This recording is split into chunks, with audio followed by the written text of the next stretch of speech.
Hello, YouTube. Welcome back to another Reviews Corp podcast. This is episode 46. I'm your host, Red Develos Reviews, and Unity is still not available, but that's all right. But we're holding down the fort with Operation Bagel once again. What's up, Operation? Hello. Safe from homelessness once more. When I get pulled when I asked to be up here. Oh yeah. Um. So, you know, I know we had like a conversation about talking about Joker Folie à Deux, but honestly, I kind of just want to save that for another time because there's been a lot of discourse about that movie um overall, Yeah, and yeah, you could say people have had some thoughts. yeah, I still don't really know how I feel about it because I don't think I really am strong on the side of where people are like completely on, or at least I don't like the movie either, by the way, but I still feel like there are some discussions like that could be had that aren't being had, but I kind of need to think about it more. But maybe when the film comes out again on digital, I'd probably check it again and see what my true feelings are. I'd have to wait for that.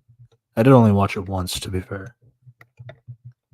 Yeah, it's not really something like I think I want to revisit. Yeah, Um, I can see that even too. though even though I didn't find it quite as bad as what everyone else is saying. Um, it's just yeah, it's whatever. It's yeah, I'm not Yeah, really interested to check it out again. yeah. At the very least, at least DC kind of had two things on its back with the Penguin and Superman and Lois season hmm 4. Um, Despite honestly, getting like yeah, next to no marketing. yeah. I was like, I appreciate when I put the joke you caught it. It's like the tweet saying that Superman and Lois season 4 airs tonight. It's like tonight. Yeah, I didn't know. Yeah, it's yeah, because like I remember, I don't even remember. Was there I'm sure there was one trailer before, but I don't even remember. I don't even remember seeing that trailer either. I Yeah, if there was one, I didn't see it. I definitely didn't see it. Uh, I think probably just I definitely saw the teaser poster, but that was the one with the cape in space on the moon, Mhm. which is a shot in episode 1. But yeah, it is kind of interesting. I know there's been a lot of speculation as to why this is kind of like going on because apparently the great folks at WB were not very particular on having the idea of two Supermans on Stupid rule. screen, so that's why we need to end Superman and Lois's version of the character so that the DCU version can exist next July. So So stupid. It's true. I hate that rule. I've always hated that. Can't have more yeah, than but one version. Batman would not have that problem. Yeah, you can have the Reeves verse, the DCU, the Joker movies, the that animated Robin movie coming. Yeah. Yeah, So it's just why not with Superman? I it, don't know. yeah. And like for me it's like I don't mind it ending. It's just like it's just really funny that this is the explanation. Yeah, if it was Um artificial like this, it peeves me. yeah, yeah, yeah. I mean, I guess if we have that discussion, do you think uh things were going like an artificial way, like trying to end it as soon as possible? I mean, the only way I can really say I that is you have to look at season 3 itself and then knowing what Doomsday is, because yeah, they introduced Doomsday Mhm. in the I think either the finale or the second to last episode of season 3. uh, he becomes Doomsday in the finale. Yeah, yeah. So it's like, knowing Doomsday and what he entails, yeah, he's gonna be it you know, there's not really much you can do with Doomsday, uh, outside of the death of Superman. I know people have really wanted try to do something different, but like it really is that Doomsday is just not that kind of character to do anything else. Have you seen Krypton? I heard that did like a different thing, make him like sympathetic. I haven't seen it myself. Yeah, I think with, I mean, the only thing about that is like Krypton. It's been a while. It's been a while. Fair. It does have a really good design though. I think it has one of the best designs, like even Brainiac as well. Um, but yeah, so to kind of pick up, also like another thing that we know about season four prior to going into the season is that they were really going to do a lot of cuts when it comes to the cast.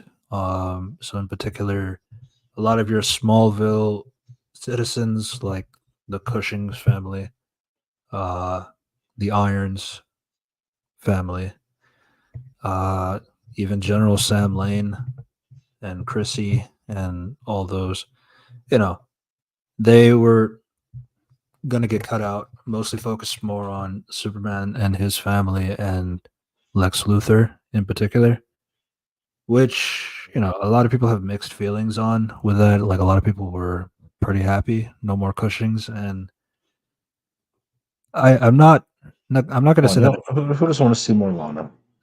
Yeah. Yeah. And Inde as well. Exactly. But I get what people are saying. I personally never really mind um, the whole family dynamic. I mean, I get it's like it's called Superman and Lois and all that, so it's like uh, I get the sentiments. It's just like I don't really agree that like I think it's nice to have a another family like a normal family that's there and like kind of reactive to everything else. And like relationship drama and all that stuff. I don't really mind that stuff either. So I just don't really mind overall. Um, I don't either. I've yeah, seen I've seen way worse like drama in these CW superhero shows. CW in particular, yeah. But it's just like it's fair. And obviously like when you have Superman and then you kind of contrast it with his son Superboy with Jordan. Obviously you could like they're in different stages of their lives, so it's like it's like you can always like find something to latch yourself onto and all that stuff. So I never really mind those characters. My only question for season four moving forward is like going to be that aspect. How much will those lack of casts apply? And the biggest one of this example is, Steel for sure, because his absence was pretty noticeable. I Pretty would say, felt, yeah. especially in episode one. Um, though you can make an argument for episode two as well. To be fair, um, but yeah, yeah. It's interesting.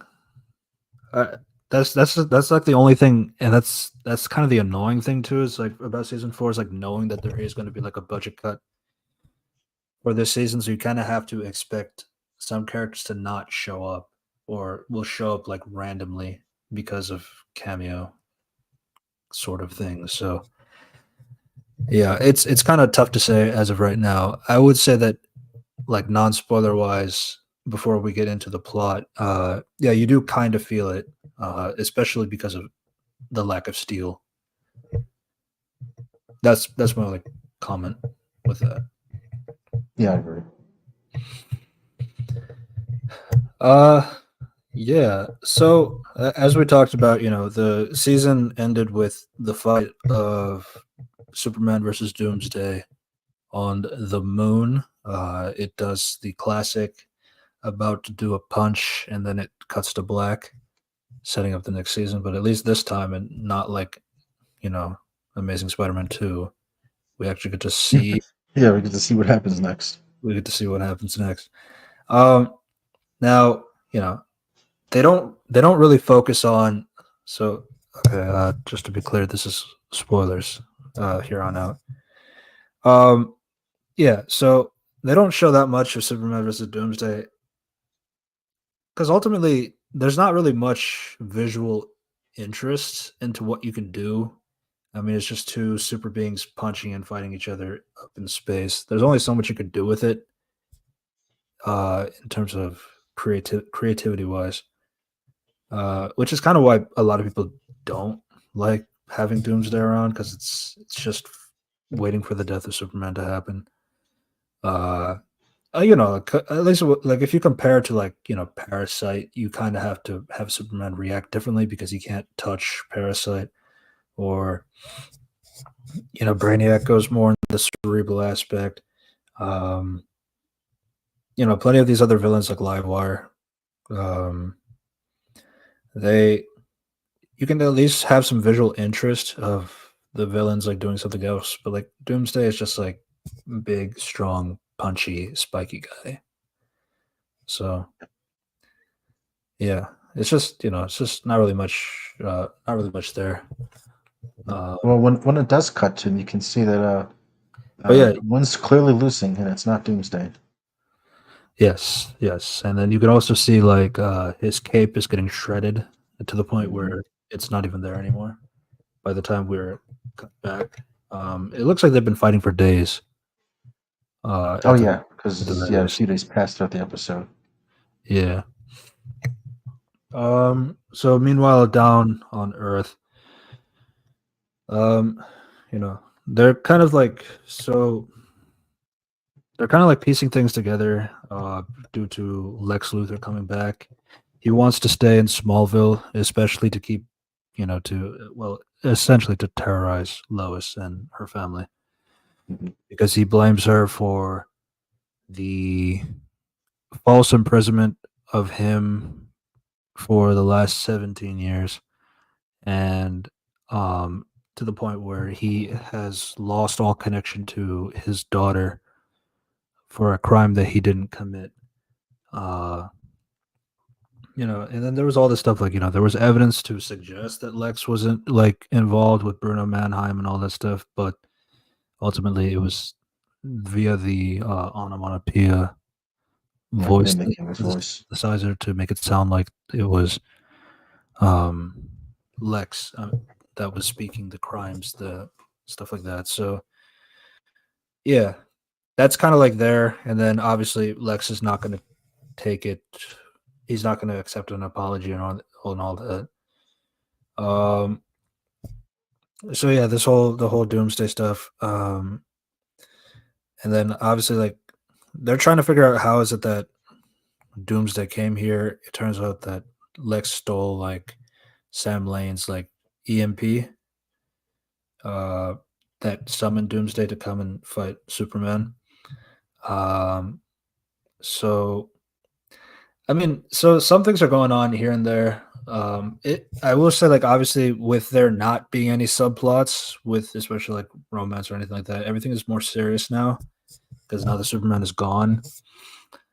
So I would say that that is something you can feel now. It's like everything is like kind of getting straight to the point into what conversations are talking about, what scenes are meant to do, and that kind of thing. So you could definitely feel that in this season in terms of like there is a clear direction where it's going. Um, so I would say that in terms of its plot relevance. Um, though I will say like what else? Obviously like there's all these things with like Jordan. He's trying to figure out what to do um, with his superpowers. He just feels kind of useless and all that, which isn't really new. Um, Jonathan is, being as supportive as he can, since obviously he has no powers. Um, and ultimately, like eventually, like all these like storylines kind of like come together, and they when Doomsday finally wins against Superman. Uh, I'm trying to figure out how to talk about the episode actually, because I just watched it um within the last like 4 hours. Well, Um, there's also the Sam Lane stuff. I guess yeah, that's the closest to a subplot, even though it's not really because it's it's a continuation on from season 3. yeah, it's when he's Where captured. he was trying to get like he was trying to be on a date, but it turns out like Lex hired Gretchen to take like pretty much essentially kidnap Sam, and he you know it got to a point where I mean Lex is like threatening Lois and all this stuff that he has the dad, but like she can't really do anything about that. Uh, and everybody keeps saying like, oh, just tell the police. Well, like it's Lex Luthor, which I guess it's like kind of hit or miss as to what how much can you believe the police can't do anything if he's like flagrantly like admitting things, but Lex is Lex, so Lex has money and he could definitely do something. So I will say that this Lex is definitely more hands-on compared to other versions of Lex Luthor if we compare them. I think that was something that people talked about from season 3 when we got the little we got of him, that he's very different compared to obviously like this version of Lex has more of a vendetta, especially since he's lost 17 years of his life for a crime he didn't commit, and lost his connection to his daughter. Um, so yeah, Starring Jenna Simmons right. We saw like a picture of her. We haven't seen her on screen yet. in person. Yeah, Yeah. So the reason why he went after Sam Lane in particular is because he is trying to find his daughter, but Sam is obviously not going to talk. Though it's kind of, but he originally did it too, just to separate him from his daughter Lois, and ultimately, like that didn't really get to go anywhere. Sam tried to escape twice. Um, well, actually, Sam tried to escape once, and then they tried to bury him alive. Um, Jordan was like trying to hear out for his grandpa, but like he wasn't really sure what it was because like he kept hearing like muffle sounds over the scarf. So that wasn't like it wasn't like enough evidence for him to know if that's like his grandfather. But then he hears the girl's voice, Gretchen, and then that's where he recognizes that okay, then that's definitely him then. she was speaking throughout the episode before, but I guess uh, I guess I he guess was like Jordan wasn't listening at that I guess he time. was like focusing more on his grandpa specifically. I think that's Yeah, I guess it it. like that. Yeah. Yeah, it's convenient. I guess it's convenient timing, but to be fair, they have super hearing and super Oh yeah, speed. it's mhm. So there's only so much you could do uh, with them in particular. But yeah, they do make it up to the scene. Jordan and Lois, and uh, you know, Gretchen does say where the dad is after getting a slap in the face by Lois, and Jonathan digs him out. Sam is fine and safe. They go back to the DOD. Lex actually told him through the headline that Superman is in peril, like the newspaper article that Lois put for this Smallville Gazette, that he's not really sure what's going on. Lois is not very confident as to this being this is going to go well for Superman. Uh, and then you have there's nothing in this universe that could kill Superman. Well, yeah, to be fair, Bizarro is not from this universe. So there you go. So yeah, Doomsday's not from this universe. So that's all of these things are pretty clear as to what's about to happen. Um, And then throughout the episode too, like there's a lot of flashbacks. Um, Oh where yeah, Lois is thinking forgot back about those. either previous seasons or like things like from earlier times. So we learned that Superman was a virgin before Lois. Uh, I know, like Dazn on Twitter was like kind of upset. That means he didn't lose his virginity to Lori the Mermaid. Oh, Yeah, yeah. yeah. It's fun. It's funny to think about. And then I've also seen other people talk about, oh, wow, it's like somebody like a grown man admits he's a virgin and nobody laughs at him. That's like brand new. I mean, I guess. Hmm. Yeah, it's Uh, just too bad he didn't get to smash Lana. yeah, yeah.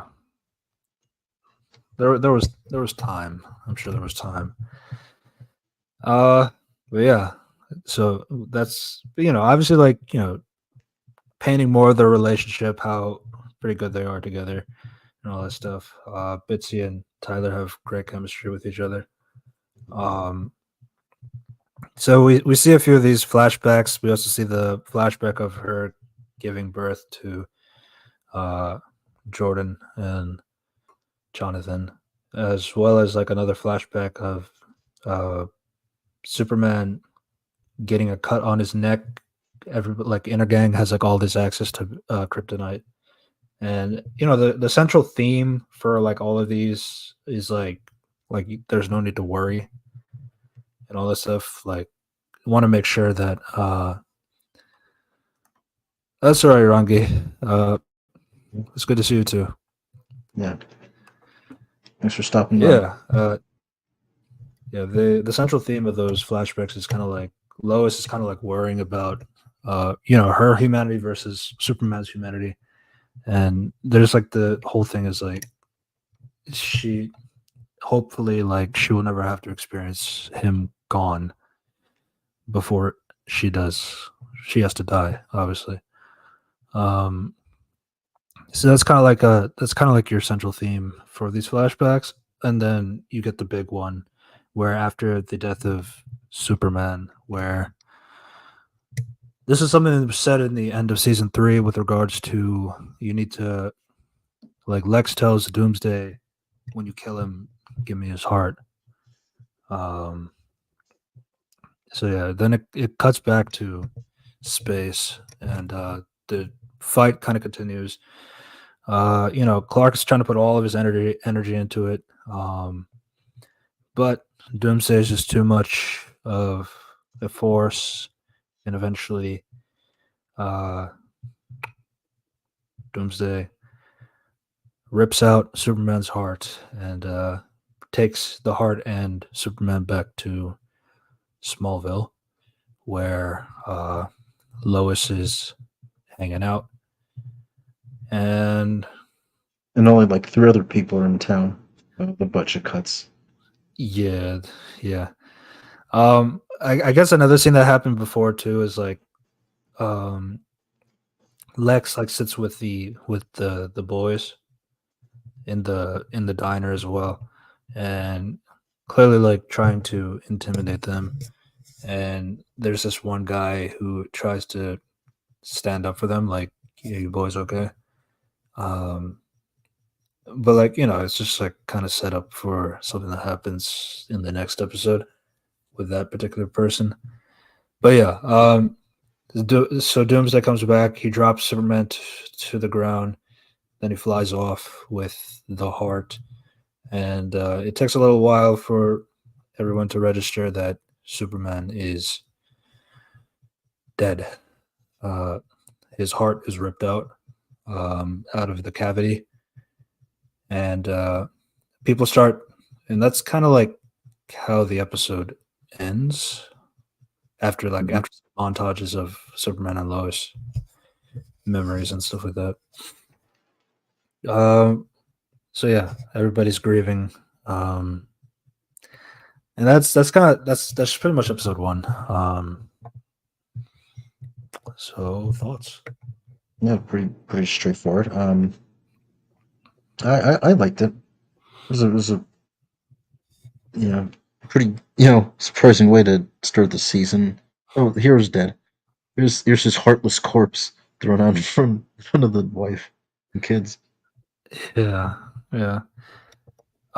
It's definitely interesting because you know, because it ended with Doomsday at the end of season three, which I guess Hmm. is like I guess that's kind of a conversation too, because like we know season four was going to be the last season, so then you have like, well, is it rushed that we got to this point?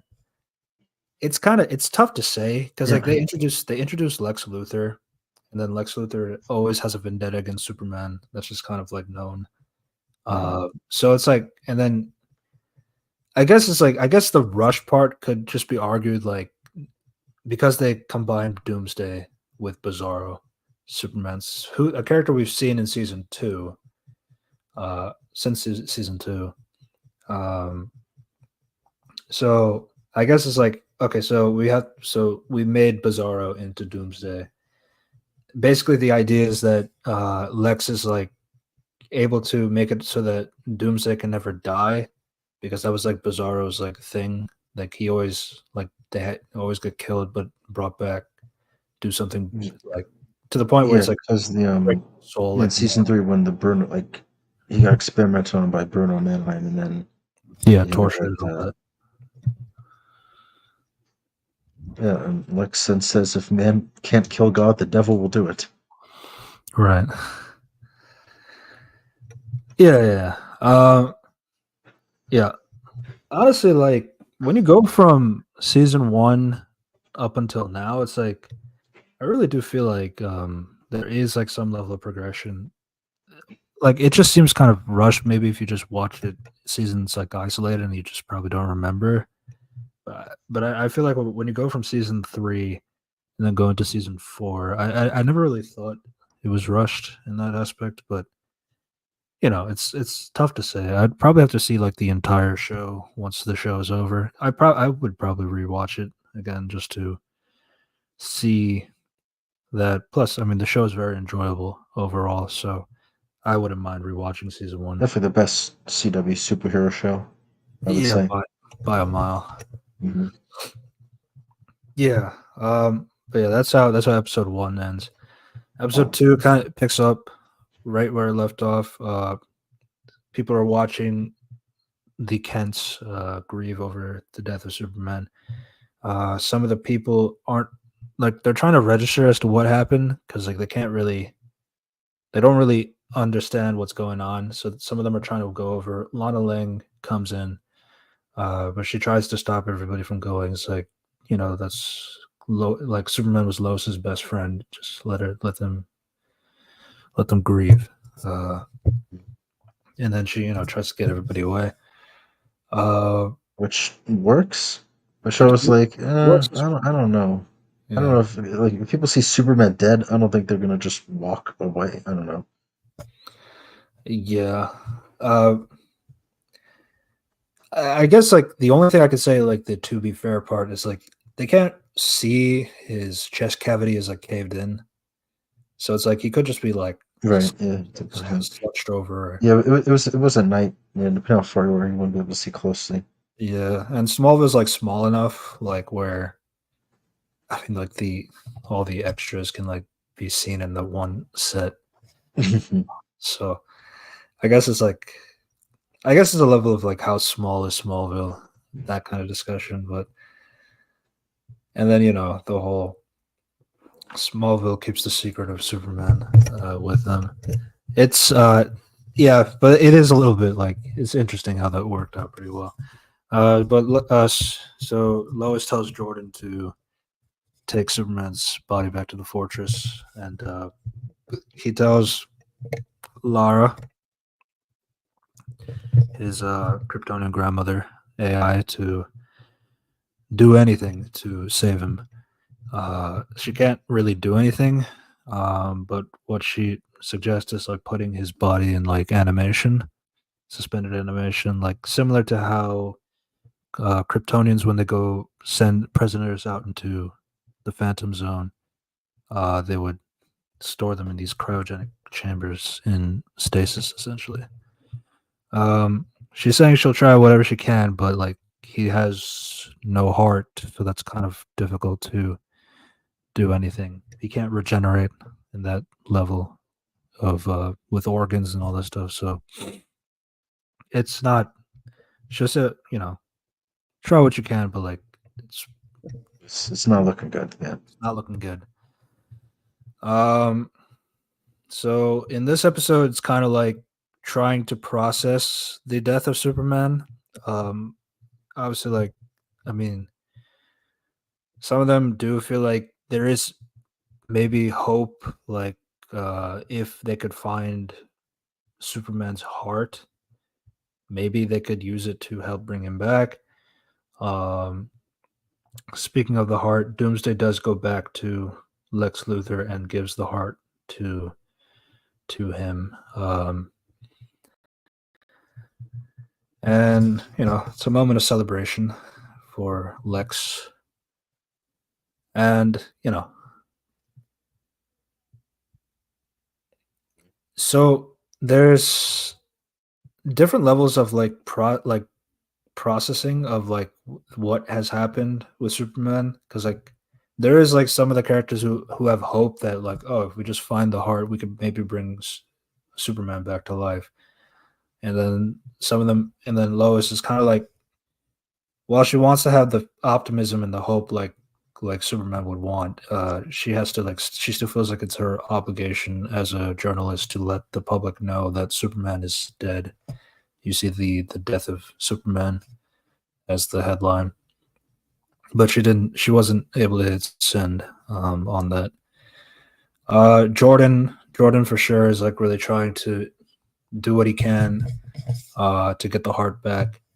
He's even trying to look for Doomsday, which Jonathan, of course, is like, "What the fuck are you doing?" Yeah, that's a horrible idea. It's a horrible idea. So Jordan, he says, so yeah, maybe I can't deal with Doomsday. Obviously they don't name the character, but I'll deal with Lex. He has no Yeah, power. like, and then a season 3, Lex should have said, "This is your doomsday." Right, right. Yeah, but Jordan's like, if I can't deal with him, I can deal with Lex. Lex has no power. He's a psycho, but power beats psycho. Yeah, it's definitely not a great idea. No, Uh, and Lois has given so much warning. It's like, leave Lex alone, leave him alone, and all that stuff. Let him do what he's got to do, but like leave him alone. Otherwise, if you get yourselves involved, then it gets much worse. Lex is trying to separate or trying to make a wedge in Lois and her children, uh, on purpose. So, but Jordan doesn't listen. He ends up going to Lex while he's in a meeting, trying to talk about how to bring his numbers back up. They say like, oh, if you just give like a press conference, you should be fine. But it's like, no, I want to stay in Smallville, which doesn't really make sense to anybody else. But it's like, okay, then I guess we could just build up your social media brand. But then at that point, Jordan comes in with the Superboy appearance and he tries to intimidate Lex to giving him art. He even puts him against the wall. And then Lex is just super calm because he's been in this position a lot. As like, so it's like, give me the heart or what? Will you kill me? So it's like, no. Uh, so Lex gets to a point where he's backing Jordan down, the guy with powers. It's like, you don't want. It's like if you like it's ever, kind of like, yeah, you're not ready for this, you're not ready basically. for this, yeah. Which obviously strikes a chord on Jordan, and Yeah. this pretty much gets Lex to connect pieces that okay, this is clearly Jordan, and this is Yeah. clearly the son of Superman, and this is clearly all connected with Yeah, Superman is married to Lois is Lois and they married have to kids. Yep. Superman. Yeah, so So it nice was going, Jordan. yeah. I guess like the thing is like Jordan has always been like brash in that sense. So like I'm not Mm. like gonna say it's like character assassination or anything like that Oh to do no, yeah, I'm not.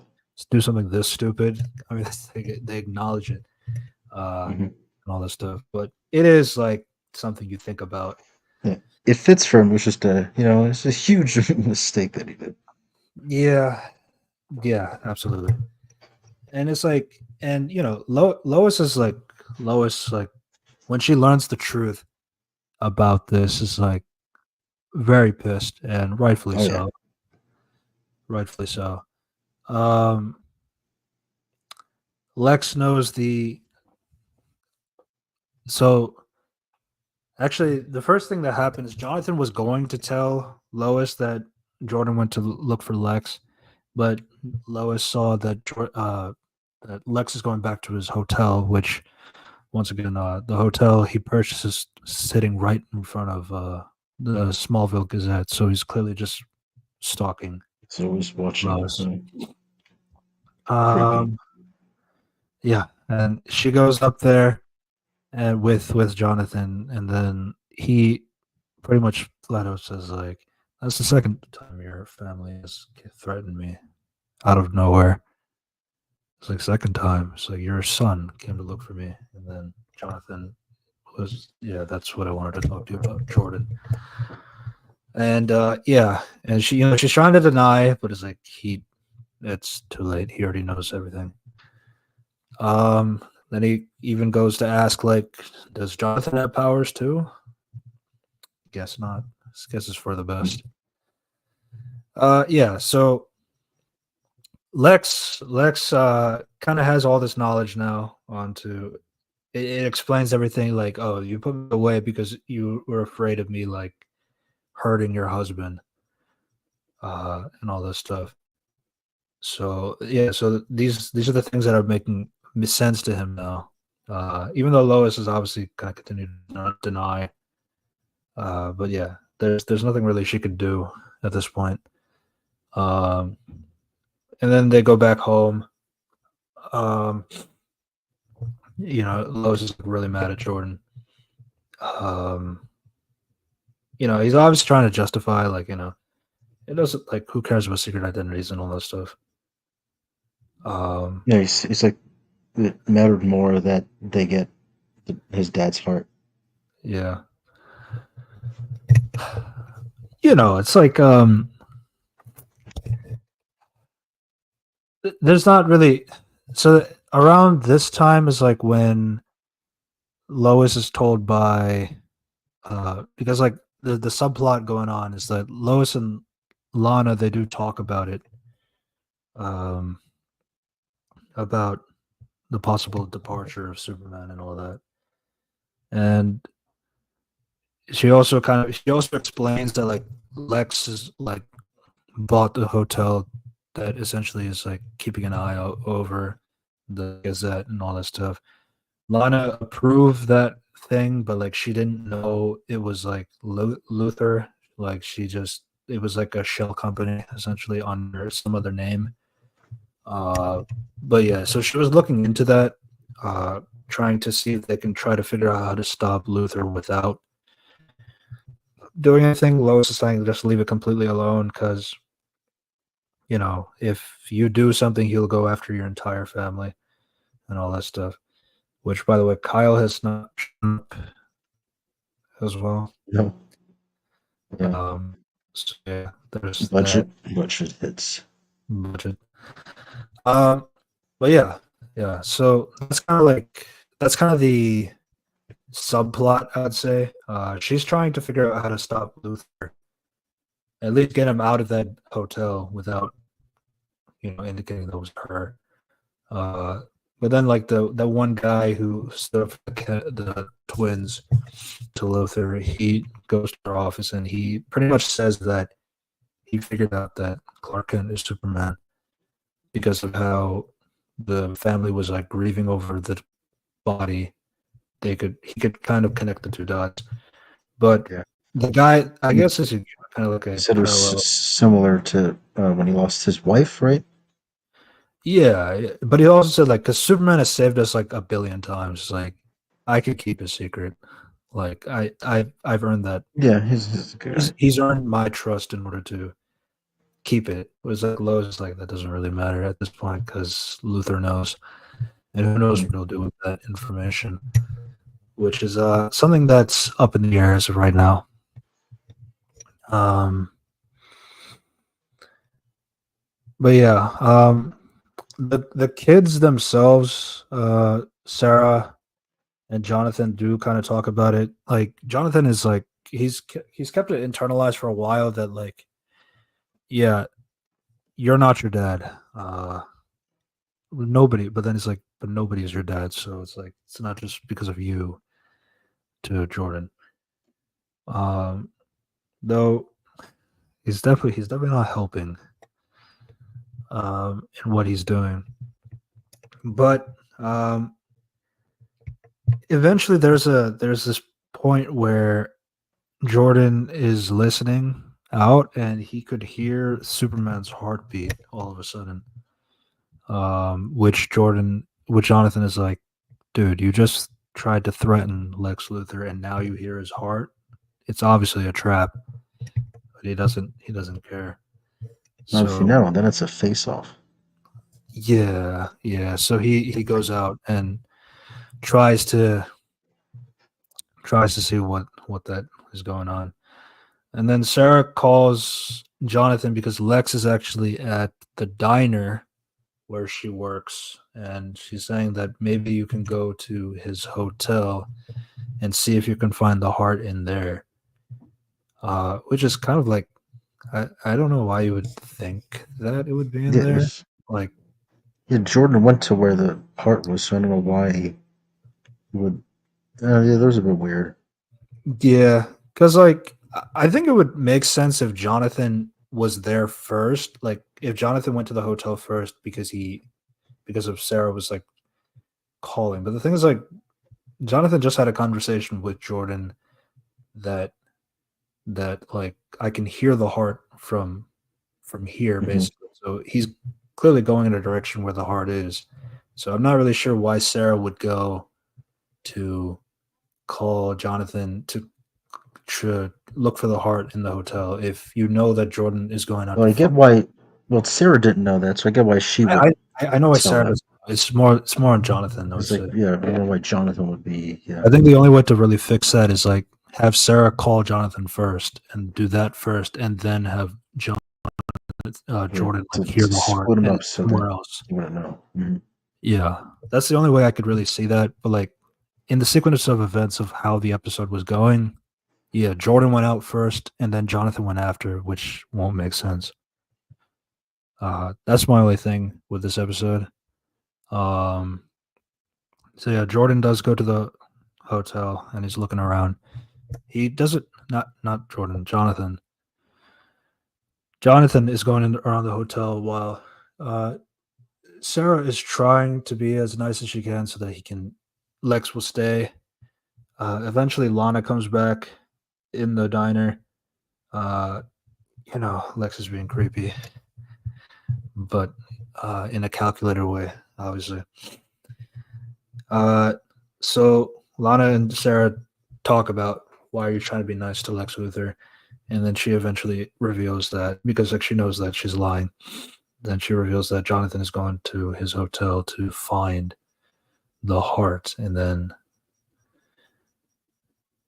um, obviously not happy about that. Not happy about that, and she she tells her like okay, then just try to keep Lex here so that Jonathan can get out safe. But Lex actually left $100 tip. Um, and there's like that's one of the brothers. Seems like he's in danger. Um, meanwhile, at a shipping dock, Jordan is kind of like going around. He's finding some goons, and he eventually gets to a box where he thinks he hears the heart, but what he finds is that the heart is actually from some action figure. So I'm kind of curious, how did that happen, Yeah, I don't know. or I assume it was how would something that Lex know that Superman has a three beat per second heart? um or yeah, because it's not beating when he has it. So I guess like well, maybe he did fight Superman for years prior, so I guess it's like that. maybe He also has somehow he learned it. Bizarro. Yeah, he was. Yeah, he was experimenting on Bizarro, so he could know. So this Maybe this toy, was it like? I'm guessing he modified it, or does it just normally do that? it's definitely modified for sure. Yeah, it's gotta be modified. Yeah, Otherwise, all you know, yeah. Otherwise, here all the Superman toys in the world hard beating like that. So yeah, it's probably modified. yeah. It's possible that like he probably could have got something out of Doomsday or his years of battling Maybe. Superman. So it's a little bit much, and then plus like it's recorded enough to a point where it can catch Jordan's attention, which is obviously the Mhm. point because it was obviously meant to be a trap, as Jonathan suggested. But to be fair, Jordan said he doesn't care. Uh, so yeah, Lex actually isn't going towards his hotel. He was actually going towards Jordan. Meanwhile, in this entire thing, Lois is just God. It felt awful, man. It's like Lois is just goes home. She has a pizza, and then she gets this phone call from Clark Oh saying, yeah, that was fucked up. This call. "Yeah, yeah, It sounds like Clark Kent's voice. I'm dead," She's like, oh, I thought you were dead. Oh, I am dead. and so It's is one of your sons will be too. one of your sons. The Uh, fucking limited time offer. If you want Jonathan to live, press 1. If you want Jordan to live, press 2. yeah, and then there was a countdown to like 10, 9, 8. Mm-hmm. She does press a number. We just don't Yeah, know we what don't see what one was. to predict. But it turns out, yeah, Lex was there to fuck with Jordan. Because he obviously knows about like they're looking for the heart, and the goons, his goons, like they pretty much pin him down. Uh, with this, well, Lex has like this, the sonar from Onomatopoeia Mm-hmm. that is essentially, even though he is like impervious to um kryptonite, like, but like that sound stuff is still gonna really damage like his super hearing, so that kind of like keeps him incapacitated. Wait, is he Um, impervious to kryptonite? yeah. Well, it's not like impervious. Like he's more like he can definitely absorb it and not He feel can pain. he can resist it somewhat. Yeah. Okay. Yeah. This was also like I don't know if you remember that. Like they kept showing the flashback of him and his dad doing the exact same thing. Yeah, both fighting through it. That was from in the previous season. That happened to Jordan too, and they thought that Jordan was dying, but then it turns out that Jordan was fine because he's impervious to kryptonite, or he doesn't. It doesn't hurt him as much as it would to Superman, Okay. something like That's that. right. That's right. I'd forgotten. Yeah, so that's why it wasn't really bothering him, but like yeah, the sonar was like bothering him, and then so Lex is pretty much toying with him now. He's like, you just I could. This is kind of why you need to. This is why you're not ready for this. And I, uh, you know, and you came back and you're not able to do what you're supposed to do. So I could just kill you now, but I'm not going to do that. But I do need to Take something from. take something from you. And then he shows the heart. He drops it on the floor. Jordan tries to grab it, uh, even though he's still like somewhat incapacitated. Uh, but Lex stomps on the heart and Someone crushes it. crushes it. Which I'm thinking it's probably not. Is it probably wasn't an actual heart. That's what Yeah, I'm assuming. I'm like, I don't, could his heart be just crushed that easily by a basically normal guy? Well, no. yeah. I also don't. I feel like it's kind of too rubbery. Like I don't know if that's how a heart would crush. Yeah, I don't know. I I haven't guess he crushed a heart lately. and he is an alien, so it could be a little bit different. Yeah. I don't know Uh, if it's that or if it's like the prop they use, yeah, like yeah. I'm not sure. like out of like the making the show, like the prop they use. I don't know if yeah.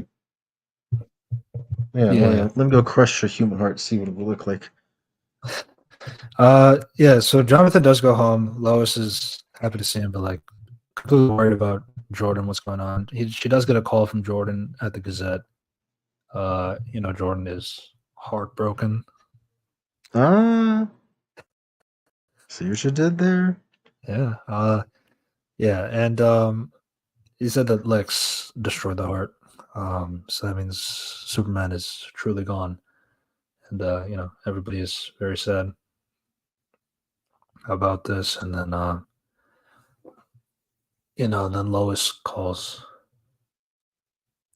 Lana as well. And Lana is having a hard time processing that as well. It's like my best friend since we were kids. I can't even imagine that. Yeah, definitely the emotions are high for this season. And then she says, Even "Hey, though we're it's both single now." No, no, that's nice. Uh, but yeah, yeah, and then they do go back to the they go back. The family goes back to the Fortress of Solitude, and they have they talk to Lara AI about if anything is going to happen. She said that there was this one surprise Superman had, and it's him. Superman has an AI of himself, and and Lois was asking, uh, you know, is it real? like, what do we do Like, now? so what do we Basically, do now? Basically, and then he's apologizing, like you were never supposed to see something like this ever happen, essentially. Um, but like she's saying, it's not his fault. She's never made him. He's never made her disappointed or upset or in that regard. Um, but yeah, basically, like he said he was going to tell him that he did put his imprint for the Kryptonian AI ahead of time, but because Lois was dealing with cancer in the last season, he was unable to talk about it. I'm fine with that. I don't think there's any reason to explain that I transferred my conscious to yeah, Kryptonian AI the truth when as well. somebody's dealing with cancer. I'm fine with that. Hmm. But yeah, I guess this is your opportunities to have Tyler Hoechlin speak, though, and not be a corpse for what probably will be a For majority of the however season, long. Yeah. however long. So yeah, I mean, it makes sense. I think it makes sense. And yeah, that's kind of like how the episode ends. It's like now that now that he's gone, like it the kind of goes on you three, uh, or it's you're on your own, essentially, kind of a thing. Um, that's basically the episode. The second episode. Yeah. How was this? So, um, I found it a bit weaker than the previous Yeah, one. These are the things we like point out earlier, like with their plans and all. They're not terrible. yeah. It's I just think it again, you still feel just like the cuts, like where the irons. right. Yeah, because it's like oh, it's on U3, and I guess irons, but I don't talk about that. Um, yeah, that's kind of like my only thing. Is like the plans or the sequence of how the plans go.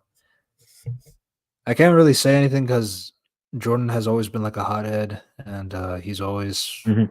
brash and all that stuff. So it's like he's doing it again and all that stuff. So and he did acknowledge that like he knows that it's a trap, and I don't care. So I can't really say anything on that. But it's more on like Jonathan.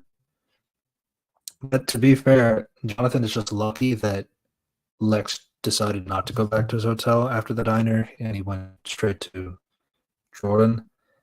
Now, I Mhm. will say, to be fair on that side, is that Jordan is a super being, and it would probably be more like entertaining to shit with a superpowered person and not the not powered one. So Yeah, you know that is true. Yeah, that's kind of like Lex would get a yeah, kick out of that. yeah. Lex Well, would definitely but yeah. actually, did he know that John was in the apartment? I don't know if that's never made clear.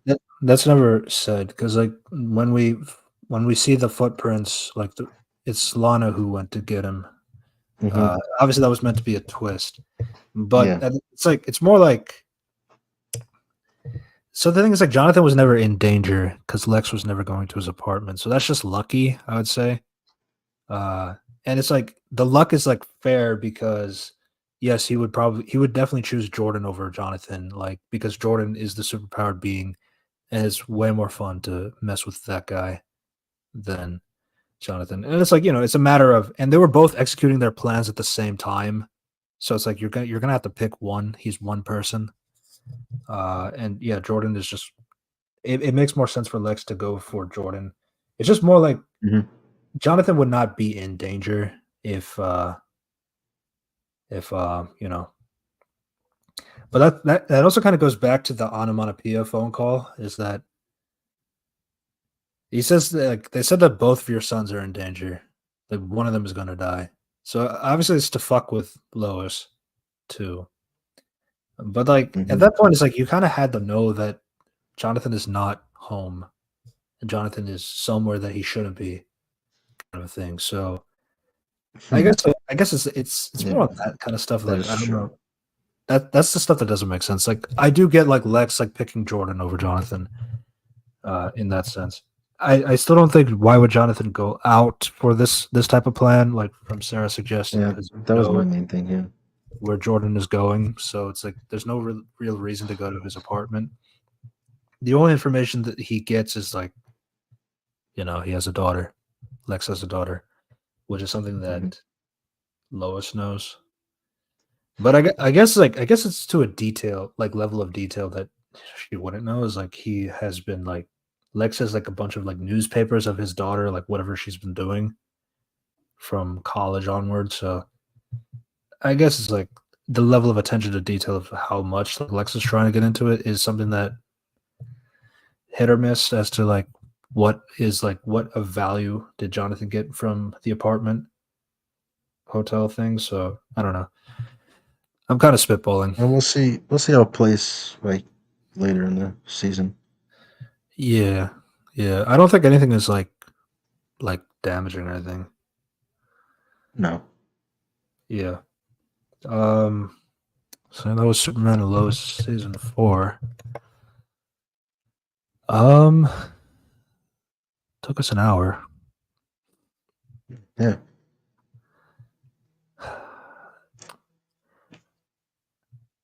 I mean, I could ask about predictions, but like it's kind of I don't think that's too necessary.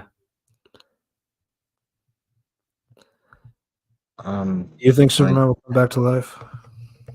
um my prediction is like, yeah, I guess that wasn't his real heart, and they'll find it later on, and that's how he'll come back. Like, Yeah, yeah. and they've already said the name Brainiac in the Oh, fifth. that's right. Yeah, I forgot. Yeah, Yeah, and that's there's talk about the scientist, and he says he's a real brainiac. and Yeah. his name is I forget the name, but it is one that like Brainiac used once. Hmm. I didn't. I only heard Brainiac. I, I f- missed the transcript. I forgot the scientist's name, but they say it, and yeah, like and then they say like the guy thinks he's such a Brainiac or something like that. Sorry, Right. if you're on the line. Yeah. Yeah. So I've also heard that Tom Cavanaugh is suggested for Brainiac somewhere in Really? that. Huh. Like I heard his That's name that'd was be in the mix of being Brainiac. I mean, it's a good I cast. don't know. Huh. Just I don't. Well, to have, it's separate. It's separate from the universe. I guess they could do that. yeah, and the Brainiac does have like makeup. Yeah. Filmento talked about leveling up your characters, Deadpool and Wolverine. What a Wait, great what? book. Just looking at my YouTube recommendations. Wait. So we said that Deadpool and Wolverine leveled up the Yeah, characters. their characters are leveled up. Oh. Oh no. Yeah, yeah, that's a great movie. Oh yeah. Totally. Yeah, I have seen people talk about uh, Joker 2 versus all these other comic book movies like Madam Web and Deadpool Wolverine. Joker 2 is better. Yeah. Everyone's like, oh yeah. Madam Web can rest assured it's along the worst movie of 24. Is like, no, It's not even the worst movie of 2020. that is true. Yeah. Madam Web, at least. But yeah, but the Borderlands, majority still thinks Deadpool yeah, and Wolverine is good. yeah. Borderlands by far is like worse. Oh yeah, I keep forgetting about Borderlands. That's always misery when I remember it. Yeah. Um. Yeah. We can kind of riff around. Uh. I guess we can keep it in theme on DC. We got some new castings. Yeah. This for Oh yeah, you're a real big fan of the Jon Stewart casting, right? yeah. Yeah. So this whole Lanterns show for HBO Max has been. I don't. I don't like any single news that came out of it. I don't like the creators. I don't like the writers. I don't like the idea of where the story is going. I don't like all three Lantern casts. Um, it's just bizarre to me, man. Like I have not seen like something that goes like over. Any of my basketball fans would know putting up Tony Snell numbers, going over 10 on everything. Uh, it's crazy. Um, Lanterns is such like the Green Lantern Corps is such like a vast like spectacle, and I have no idea why you would want to put it Earth based at all. And honestly, like I feel like the description of the Lantern show makes more sense if it was like a Martian Manhunter show.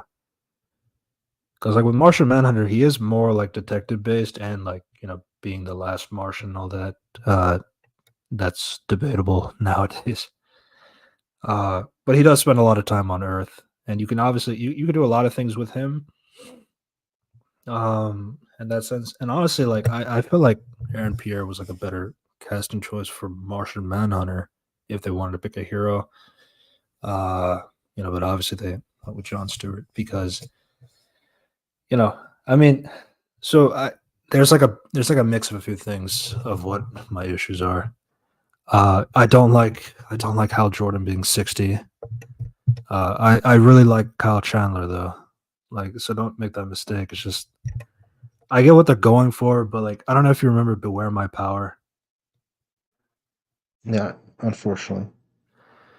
Yeah, like it's just kind of shocking to me how eerily similar it sounds. Like first off, I don't know where this obsession is with John Stewart is like somebody that is like significantly younger than Hal Jordan and needs to be mentored by him.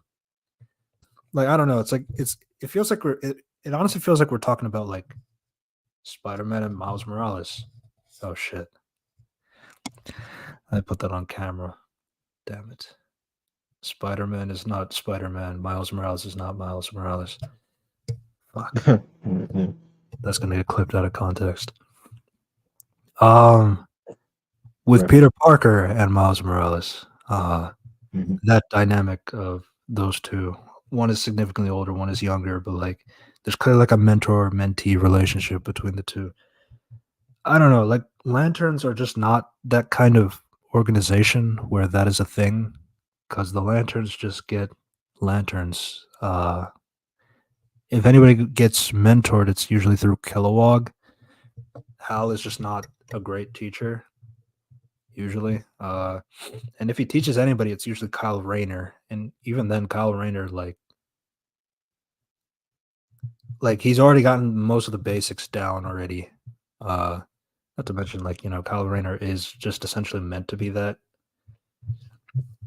I don't know if you know about the DCAU, the original reason why Wally West was Flash and why Kyle Rayner was originally supposed to be Green Lantern, back from Superman the animated series. It's because in the It's '90s because they had the obligation to make the Justice League members based on who was currently the Justice League members in the comics. yeah. So Kyle Rayner was on the Justice League and Wally West was on the Justice League. So that's why they went in that direction.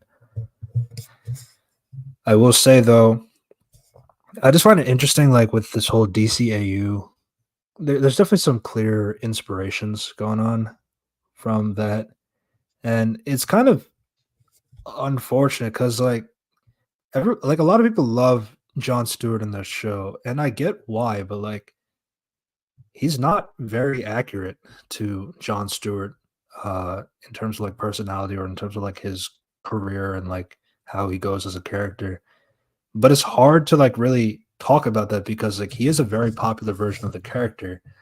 But I also think I just think he's a lot like It's, I think Jon Stewart is like very boring in the sense of like in the DCAU specifically.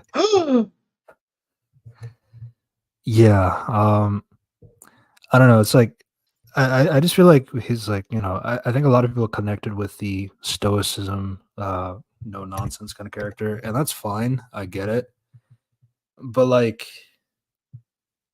that doesn't really give him much anyway. But at the same time, it's like I'm not really surprised because the DCAU overall is just made by Batman fans, and you can kind of feel that mm, with other characters, not just you can feel that with Superman too, if we're being honest. And then Wonder Woman, Flash, all of them are just like I don't know. Like, but I will say, like, obviously, like the DCAU is pretty good as a universe overall. And it's definitely like one of the best examples that we'll probably get in terms of like a cohesive, full on comic book sort of universe style thing that actually tried in that sense. And I can always give it credit for that. But I still feel like a lot of these characters could have been done better if they knew some of these characters for who they are. Um, but yeah, and then this whole thing about Aaron Pierre specifically is that it's been a very popular fan cast after people have seen Rebel Ridge, which came out last month, like September 6th, so very recent. And then all of a sudden we see like very damn. yeah, and then all of a sudden we get like this news saying that he's in the short list for Jon Stewart, which everybody kept saying is like he looks exactly like the one from the cartoon, which I don't know about you, and I'm not black myself, but I don't understand why people are saying that. Um, and then it just gets funnier. Where like everybody keeps putting this side by side. Is like they clearly don't look alike, the characters and the actor. But it's like, you know, this whole discussion about like because like Neil Adams, like the creator of the character, he intended for the character to be dark skinned. Um, that's kind of why a lot of people are not happy about the casting choice. Uh, and honestly, like my thing about, I guess I'm kind of rambling at this point. My It's particular fine. take on it is just like I feel like when it's really weird because like Gunn has like this really annoying thing I would say when it comes to is he like really in tune with social media, what the discourses are, or is he not? Because he always plays the fence on that, and it gets really annoying.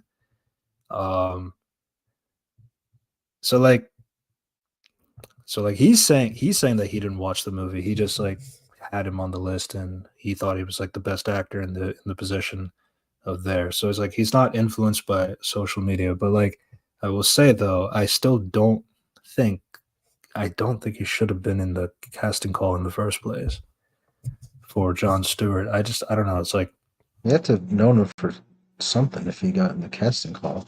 yeah, yeah, yeah. What do you know him then? So the only thing is like so he was on Krypton, like the TV show. Oh, okay. He did Krypton before, and then he also obviously I mean people know him from old as well. Yeah, maybe Gunn was really impressed by his performance as mid-sized sedan. Yeah. Yeah, and he actually was supposed to be the villain in Blade, which now it's the when you think about it, is like if Blade happened, would this casting have happened? Don't know. Because originally he was supposed to be the villain of Blade, then there was a rewrite, then Mia Goth was supposed to play Lilith, and then he was like pushed to the side, and then all of a sudden, like because Blade is just not happening at this point, Yeah, no, they just it's not. fired another director. Well, not fired, but like they They asked the left. director and he said no. Oh, yeah, that movie's doomed. Wait, say that again? Yeah, yeah. Fucking doomsday. Reed Richardson did Doctor Doom won't have a relationship or whatever. That's true. I'm gonna scream. Sorry, back to that's Marvel. We're on DC. Yeah, yeah. But yeah, I mean, I get it, and it's like I do agree he's a good actor. I absolutely agree, and you know, people are saying that you know, obviously there's this whole comparison with like, oh, you got to keep the same energy as like, so it's like you know, they're he's black and the character's black, so it's like, oh, it should be fine. Then you guys don't complain about race swapping like white to black or anything like that. And it's like, you know, I've always hated that argument myself. You know, being an Indian, like we don't get considered a lot in these superhero roles anyway, and I'm not really surprised on that. But at the same time, it's like I'm not gonna like. I also don't want to take like the brownie points of some other character. Like, oh, like now let's have Gambit in the MCU and he's Indian. Should I be happy about that? That the character is Indian now? No, I don't feel that because like Gambit is Cajun and he's his own character. I'd feel more satisfied with a character that actually is my background and it's not just happening because I need to leech off of some other character success in order to get it. That's always been my mentality. So it's like, you know, just keep the characters as consistent as you can. And also, like, I also just don't like the argument of like, oh, if does the race matter to the character or not? Because like, there's always going to be a goalpost moving onto like what is true and what isn't. So then I just wouldn't bother. Plus, that sounds like really tedious, in my opinion. But again, I mean, Mhm. but at the same time, I'm not gonna like complain about that in the once the final product happens. Like, there's nothing you really do. It's like, oh, they've already casted. What am I gonna say? No, and they're gonna listen. So there's nothing I can do. Like, I don't like the casting for Aaron Pierre as John Stewart, but I can't do anything about it. So what am I supposed to do about that? Nothing. Same way. So it just is what it is. I mean, I can voice like what I don't like about it. I just think like he fits way better as like a villain or Martian Manhunter specifically. That just makes way more sense to me than John Stewart. And then like my other thing too is like because of how popular the fan casting was, I'm not 100% sure. It's like if you like, so there was like another actor, Stephen James, who is more like dark skin and all that. But the thing is, like, I don't know if it's like deflating if for another actor, if like you see like the internet is just completely on one person's side, or like at least a majority of them. I mean, there were people supporting Stephen as well. I know Stephen from like If Beale Street Could Talk, and I think he would have been a really good choice um for John Stewart as well. John. Yeah. Though there was this rumor that Damon Idris was like in the mix, and I feel like if Damon was there, he definitely would have won because he was definitely the biggest like Damson Idris. I think you might know him from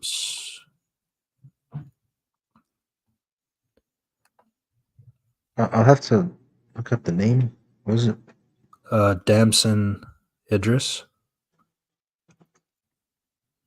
Both of these guys are British. It's from Black Mirror. Doctors, Snowfall. He hasn't been in anything I've seen. Yeah. It was definitely like one of the bigger fan casts too. But like I do feel like if he was in the mix, I think he would have won easily. But you know, I mean, but Maybe. it's just like interesting. Like Rebel Ridge just comes out and then all of a sudden 3 weeks later, Aaron is in the mix. Interesting how that works out. And honestly, like Coincidence? I think not. yeah. And it's kind of annoying too, because like I feel like with Supergirl too, Supergirl. I mean, people say that Supergirl wasn't a fan cast, but to be fair, Supergirl is kind of weird because pretty much any blonde actress will get fan cast as Supergirl, like no matter what. So I'm not gonna say that because, like, obviously Meg has gotten it, Millie has gotten it.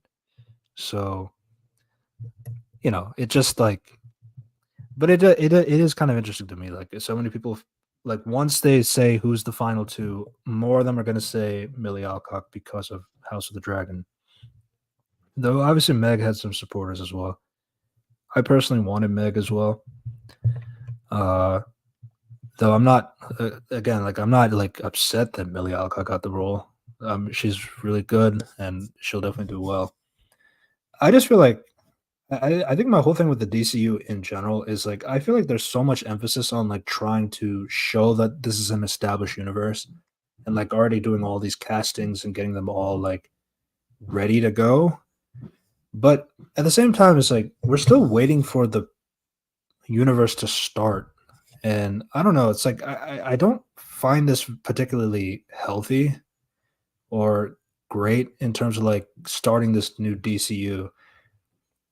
And you have all these projects like up in arms, and then you have that gives everybody plenty of time to like try to fan cast or try to do things here and there.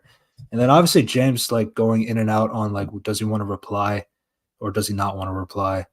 It kind of gets annoying in that. Um, and It's a again, it's double-edged sword when you're as active as he is. yes, yes, Engages in. yeah. And then like I don't know, it's like I want to be excited about Superman because I like the castings for Superman and Lois and all of his friends at the uh Daily Planet, but like I have to also remember that there's like all the JLI stuff, there's all the possibly Maxwell Lord, and then there's all this other stuff going on that like it just really it like it just sounds like it wants to focus a lot on the expansive DC universe and less to do with Superman, which I'm not gonna say that's true because I haven't seen the movie. No, But like I just wish like that wasn't like something that we know or something that we think about. That's just something like we just expect. Like, yeah, the DC universe is expensive. Good. I don't need you to prove it to me. It's just that kind of thing. And I mean, my other thing that I'm disappointed with is like I really do think I wish Superman was like your first traditional superhero in the universe, then like because that's just who Superman is supposed to be. But now it's like you're setting this in a universe that's already existed, So Superman is just another superhero, which is Mhm. fine. But then it just kind of like devalues a little Six. bit on Superman isn't really the guy. I don't Well, know. yeah. So that's well. Now it's like we're making that seemingly Superman is going to be the real hero, while other superheroes are like corporate, And dragging that's dragging them down. that's a So particular thing I'm not a big they're not fan a of fans of. as Yeah. well. Yeah, like Superman, I personally and like I also hate this discourse. It's like if you say anything critical about Gunn, that means you're a Snyder fan. Oh yeah. I I You, hate you can only Snyder movies. praise. Like, Well, you can only praise Gunn and all this stuff. No, dude. Like I keep it real for both sides. I really don't mind. I mean, we talk bad. We I mean, I put Guardians 3 as like the most over movie of last year. Our end of the year awards and stuff like that. Um, and yeah, even then, like Guardian 3 had like some good stuff in it, but it's definitely would qualify for overrated as well. And I don't think there's anything wrong with that. But besides that, um, I also just don't like it because you know, oh, it's like wow, you're not a Superman fan if you think that making Superman be the better hero over the others is a bad thing. It's like that's not good.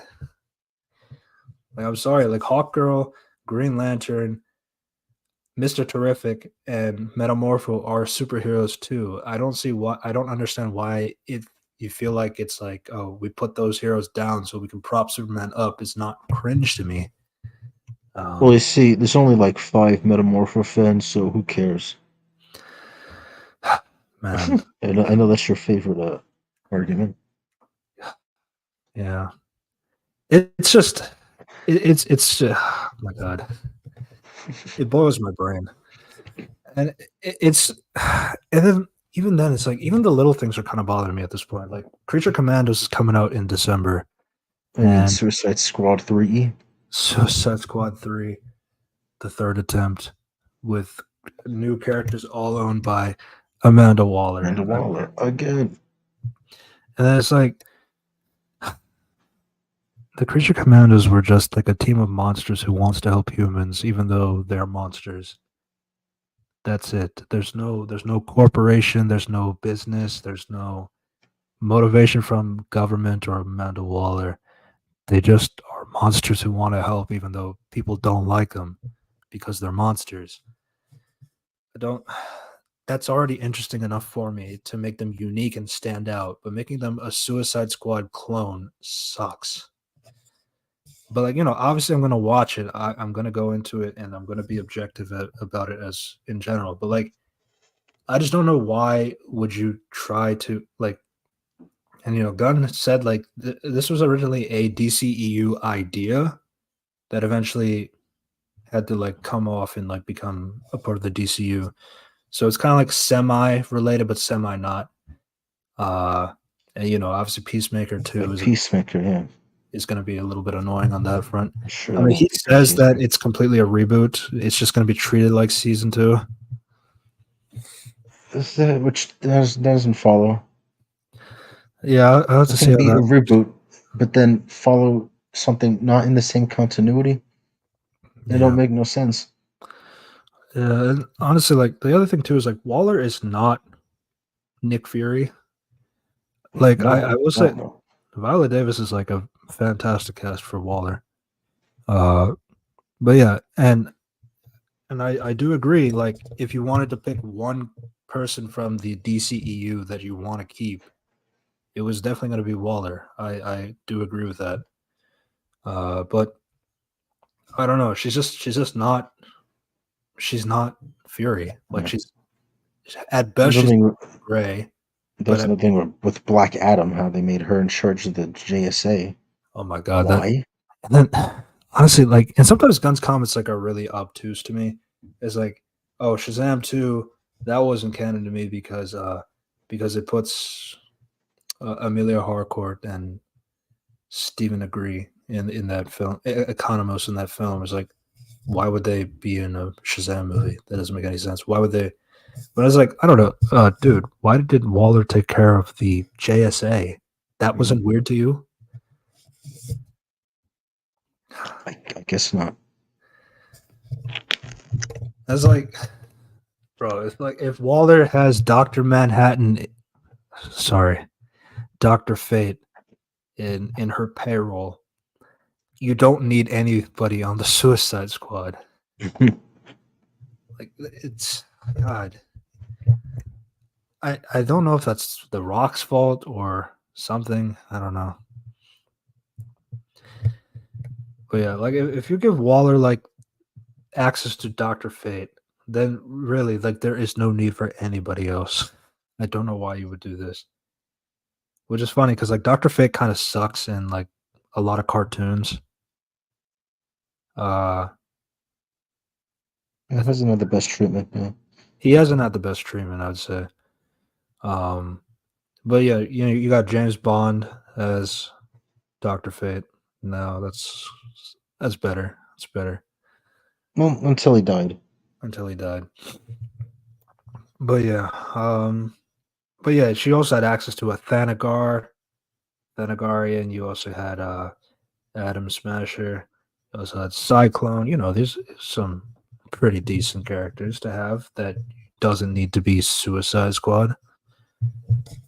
So it's Yeah. Black Adam was a weird movie, and Yeah. And like you were saying, Amanda Waller isn't the type of like you said, like at best she's gray, and she's like yeah, pretty and where she's literally a villain.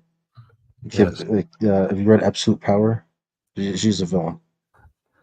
yeah, and like you know, she obviously has the Batman like respects her in terms of her mind, but not for what she does.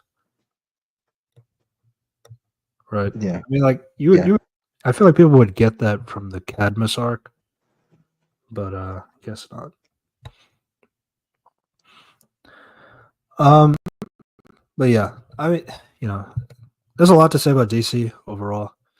I just haven't been the biggest fan of like some of these ideas that are going about it. I still feel like, you know, I really don't know what was wrong with like trying to build up the universe naturally and not just be in the middle of a established universe. Because ultimately, like I feel like with a lot of these characters, it's like I mean, I guess you're putting a lot of faith in like people read comics or people understand these characters and who they are. Or you want to really go in heavy into the prequel aspect, like, oh, if you want to know the origins of the characters, read this or watch this or do this. And then there's this whole like movie, TV show, live action, animated, Video video games. games. Is like that's just Everything's sounds supposedly going to be under the same universe. yeah. I wish he gave one example of a video game in his pitch. That would have been nice. Yeah. But then we're gonna have this Robins movie, animated. That's in Elseworlds. It's also world, So, yeah. so is he going back on that, or is just also some projects too? Yeah, Well, no, he has to be going back because he said all of them will be under the same one, didn't he? it's like it's the same as in like, oh, it's the multiverse. Oh, Like in that case, it's mhm. like they're all like DC Studios projects. It's just that some of them are in the Elsewhere umbrella, some of these are in the DC Studios umbrella, some of these are in the other stuff. Okay. So we can have a Crisis on Infinite Earths movie in about like 15 years. Man. And then like those animated movies, man. Another Yeah, crisis attempt done terribly. Bro, it's like, well, you I'm just glad that Tomorrowverse died. but the way it died is crazy. Yeah, Yeah. here's all your favorite worlds. They've been erased. Bye bye. That's the big thing about Crisis. Crisis just cannot work in the sense of like you can't In this replicate form, no.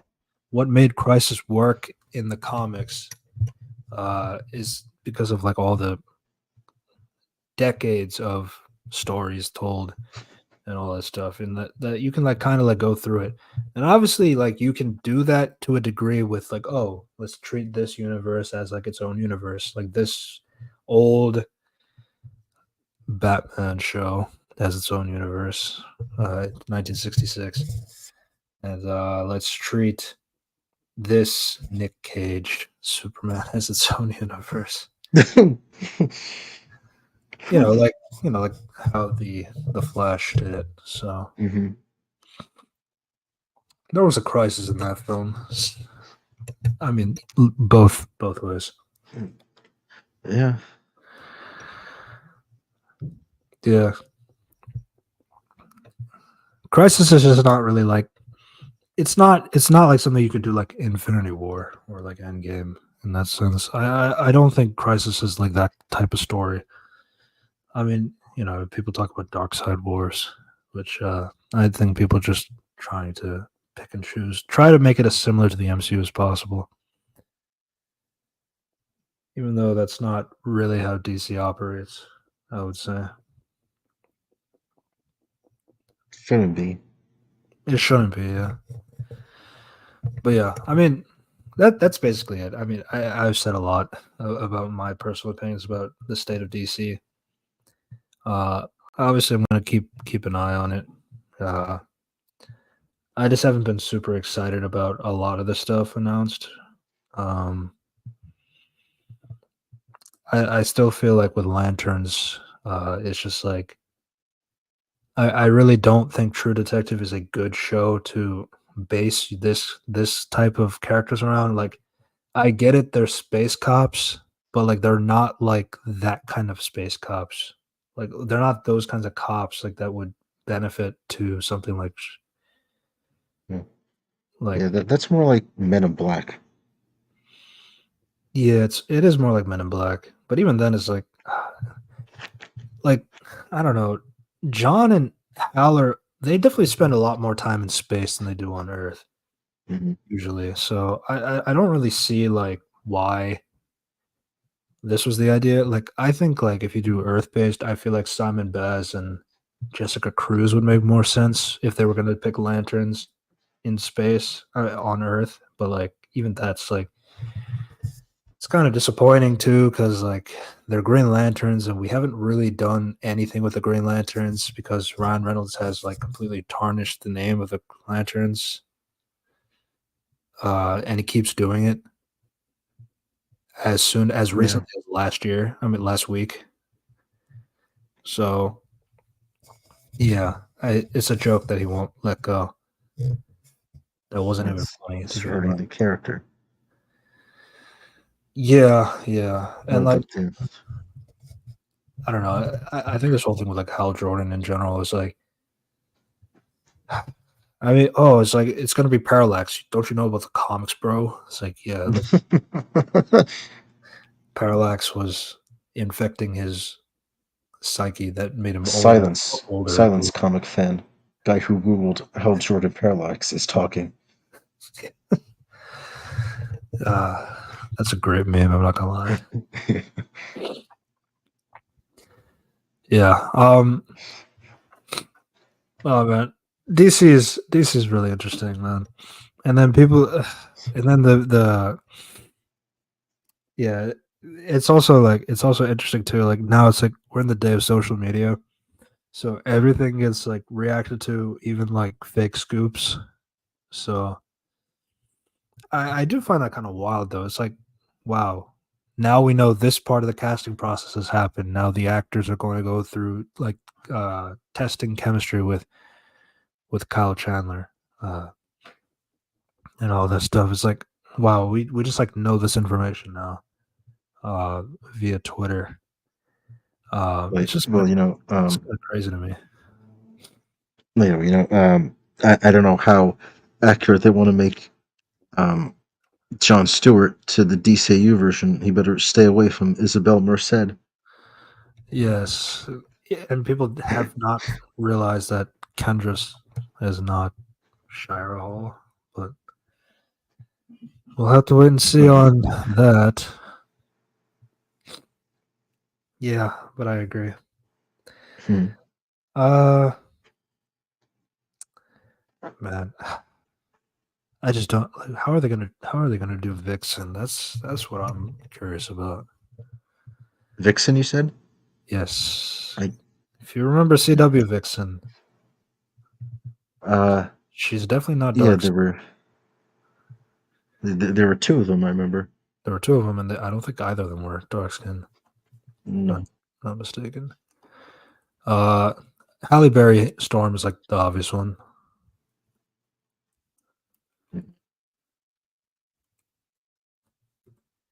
The Alexandra Ship in the prequel movies too. Yeah, that's only because like they already committed to Halle Berry. Can't really do anything now. Makes Yeah, sense. sure. Makes sense. But yeah, I mean, I yeah, come on, like Vixen's got to be dark skin. Like let's not I kid guess we'll ourselves. see. Just have to wait and see. Um,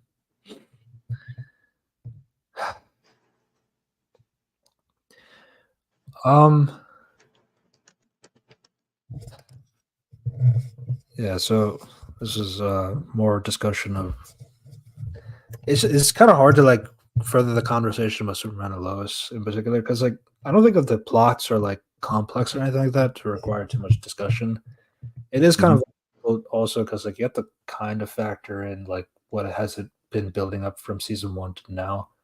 So it's definitely satisfying in that sense so far. Um, but obviously, it's like I'm not gonna break down all four seasons and how we got here in that regard. So, and then obviously, it's still like two episodes, not too much to really react on. Uh, I mean, there is the Penguin, but let's save the Penguin for another time. It is very good still. It's still good though. Yeah. Yes. Um, I've stopped watching Agatha. What? How could you stop watching the best Marvel show?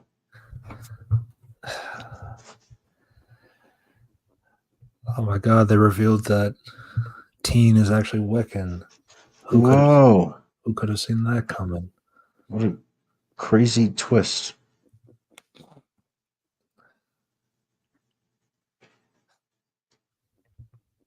Yeah, Um, yeah. Was there they anything else? haven't revealed the other. They haven't revealed the other spoiler yet that got leaked, but it'll, it'll come soon. I'm guessing What episode is it on now? 5. Five. Yeah.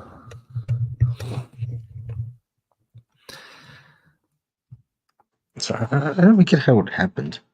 He's supposed to have this hex thing on him, but then all of a sudden at the end of the episode, Agatha's just like, "Oh, you're just like your mom," and then he puts them all in quicksand. Yeah. Just like your mom, not Jewish. Interesting. Uh, but yes, yes. I am a my other thing too is like the DCAU is really going to be a lot of a blueprint for DCU. That's again like if it's like Batman has like pretty well reception, I would say, in terms of that universe. But like the other characters are just really not like that. If you go back and like look at comics and then you look at the DCAU again, yeah, they're a lot of them are either like bare minimum or they get the general idea. I mean, some of them get like a dedicated episode related to their character, where they're the central character of the episode, but you know, not really much going on there. Um, it is difficult. It is difficult to really break that down. I always thought like I definitely think Earth's Mightiest Heroes is like a better show overall in terms of like respecting their characters and who they are from comics and in like as its universe kind of thing. You've watched Earth's Mightiest Heroes. It does have the best wasp. Yeah. It has the best wasp.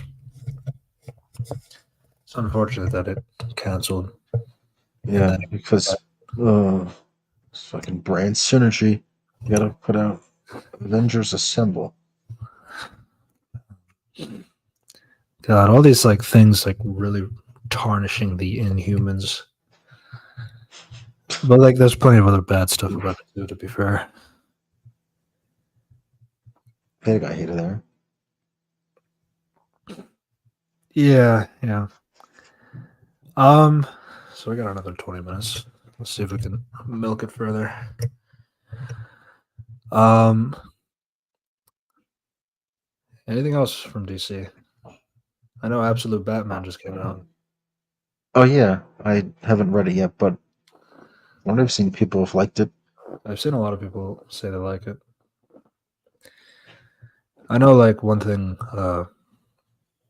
AGD is a little bit worried about is like people would really like Absolute Wonder Woman to the point where prefer her to be that and not mainline Wonder Woman. But Hmm. you know, it's really interesting to me that like we're in this era now, like where there's so much love for like Ultimates Spider-Man, for example, to the point where it's like, who the fuck cares about 616 Peter Parker? True. Are you keeping up with that stuff? Um, sometimes I should just drop it altogether, but I don't know why I don't. Uh, what about the Ultimates version? Oh yeah, I like that one. Yeah, That and the Ultimates. Um, I haven't read Ultimate Black Panther or X-Men. yeah.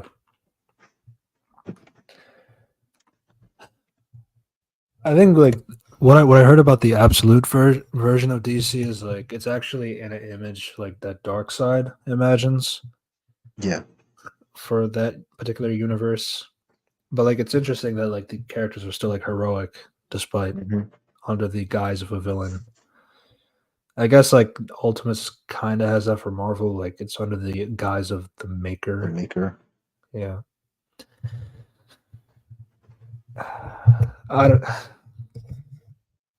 I guess my thing about Spider-Man in general is like I feel like Spider-Man it's just it's so easy that like now we're just kind of applauding for what it's supposed to be, like what they're supposed to do.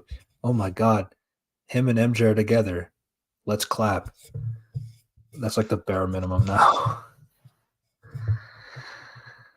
I sure, but like there's definitely some fun stuff about those two, especially now that it's like taken seriously. They have kids, all this stuff. Um, but it's interesting. It's interesting. All it takes is like one decent Elseworld thing, and now people are interested again. But it's not your mainline version; it's an Elseworld version. Yep.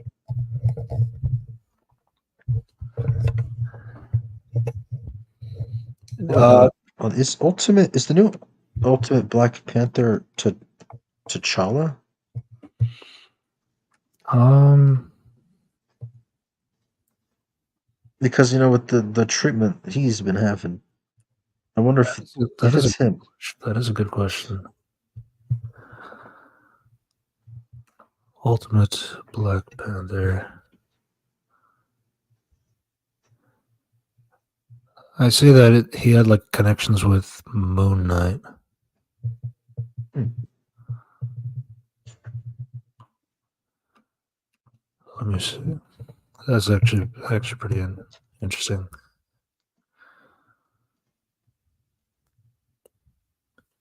It's a reimagined of still T'Challa. Okay, well, yeah, Yeah, that might be the best treatment T'Challa's been having recently. yeah. I see that they just kind of combined T'Challa and Moon Knight a lot Khonshu? because of Huh. yeah, because like Ra and Khonshu, the Egyptian gods, Interesting. That's Okoye is his queen. Hmm. okay. Um, Does it she ever does. say her It famous does. line? What are those? Uh, so some of the reviews say like it does make radical reinventions of the comics, but it does have a lot of strong influences of the Black Panther movie, both in the chosen cast and the visual appearance. Um, Hmm. that's already been done in Black Panther comics, so it's not really new to that idea. Oh, we're in synergy. We love it. Yeah. Um, yeah. I don't know. Black Panther has always had like has been very very weird, especially as of post Chadwick Boseman's passing. Yeah. When the old cartoon one gets resurrected from the dead to be in X-Men 97. Bro, that's like that's one of the dumbest things. Like you really did not have to name drop the character. You didn't have to tell me that No. Captain America was Steve Rogers. You didn't have to tell me Iron Man was Tony Stark. Tony You Stark had at the you had to tell me that Black Panther was T'Chaka. Why? What did that gain doing that? God, it's so I annoying. don't know. I don't know. They seem to really think that it'd be offensive to put T'Challa in things now. Yeah, and like that's something like the sex offender was saying about it wasn't his call for making T'Challa not be the Black Panther. It was T'Chaka. Like it suggests that Marvel was the one who made that suggestion. He never really went in depth with that because he's too busy showing his photos to other people. Hmm. Uh, it's crazy how Saying you want the truth, pay for my OnlyFans. That's what a normal person would do. it's like, dude, you're gonna try to tell me that you didn't harass people with your pictures. Like you put it all over Twitter, bro, with us. Like I'm like scrolling through, and then Yeah, all of a sudden I see his picture because like he's trending because of X-Men, but like so his name is just gonna pop up a lot.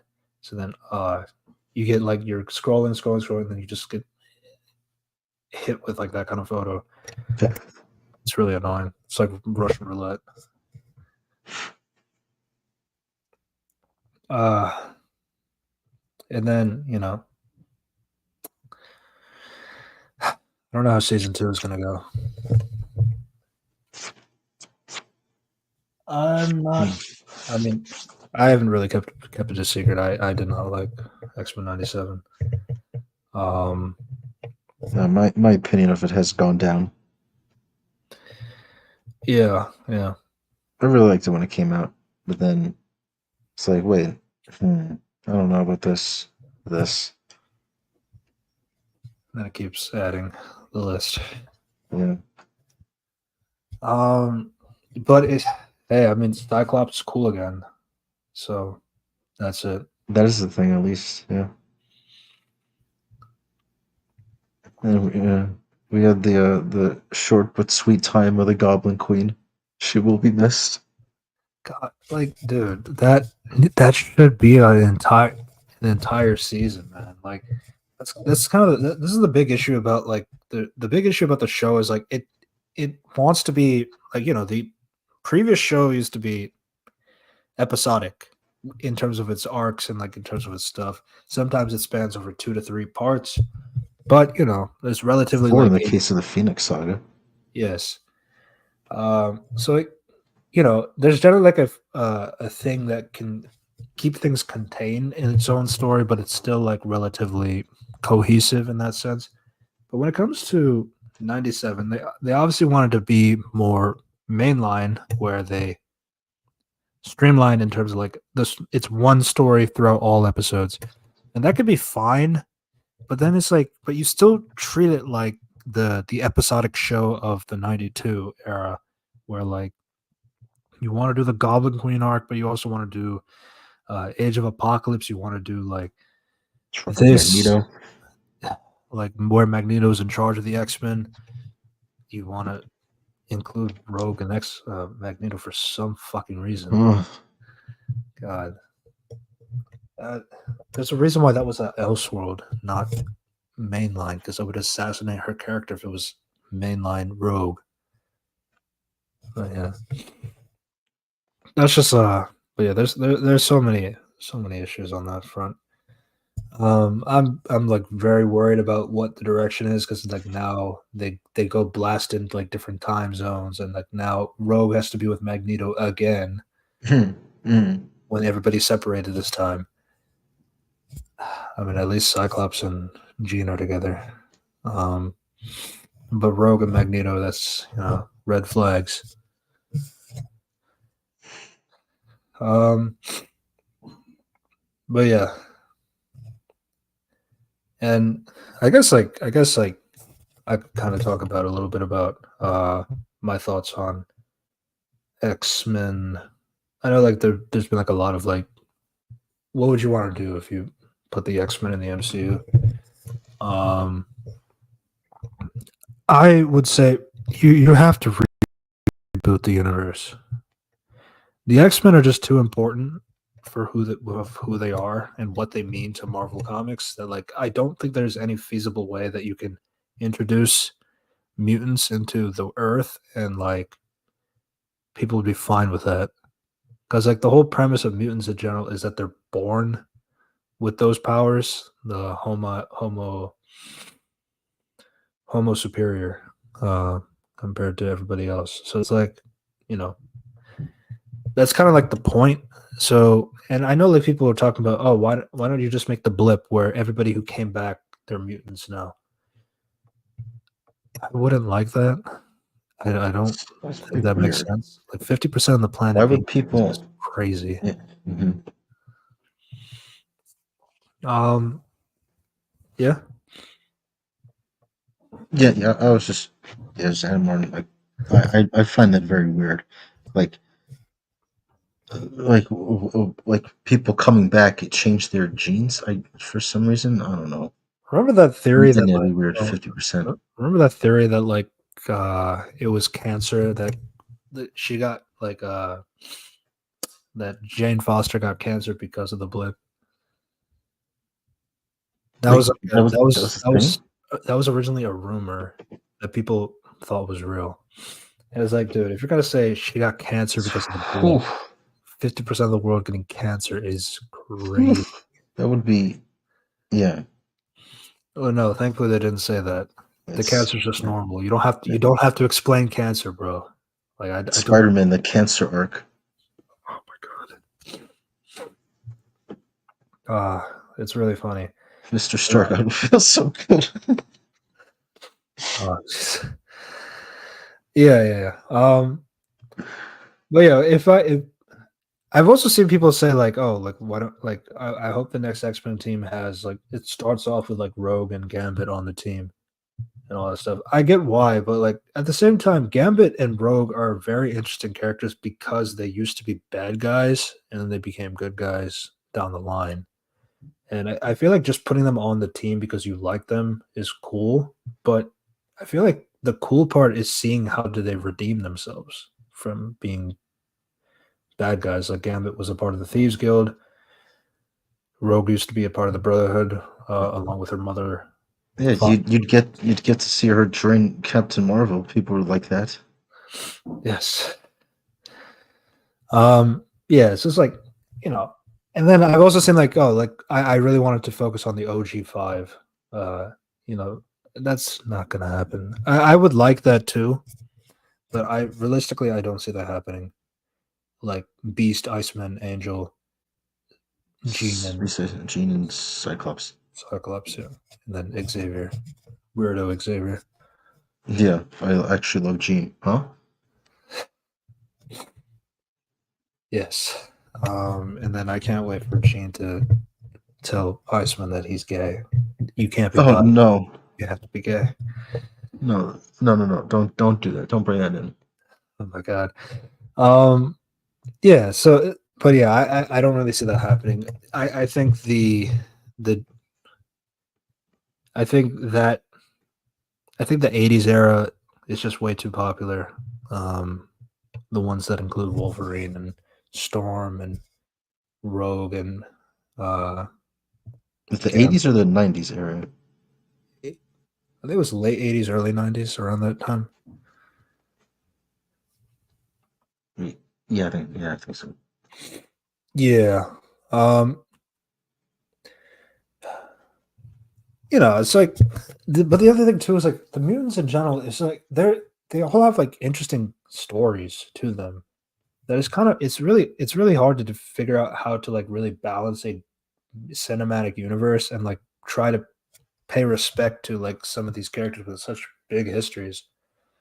Uh, like Storm was a part of. She was from from a family in America. They go to Africa, um, but then like her parents get killed due to like a plane crashing into their home, and this is where she had like her intense fear of claustrophobia because she was pinned down under the plane and Okay. bubbled for days. And then she had to like she couldn't go home. She didn't have money, so she had to live the streets and like pickpocket. And eventually, she got into contact with Charles Xavier. Yeah, and then she met Apocalypse. Oh, wait, wrong continuity. Wrong continuity. Yeah, so like What are there's a you lot of doing? Learning. uh, you also got the Shadow King, not played by Aubrey Plaza. Mhm. I don't know if you knew that in Legion, Yeah, Plaza played a girl version of Shadow King. They do bring in the male version down the line. It's just an alter. It's okay, the show, but it does do this haven't weird seen it. it does do this weird time reboot by the end of it. So Okay. Is it supposed to be in canon with the X-Men films? I don't think so. It does have a Charles Xavier in the show. Is it No, none of those uh two.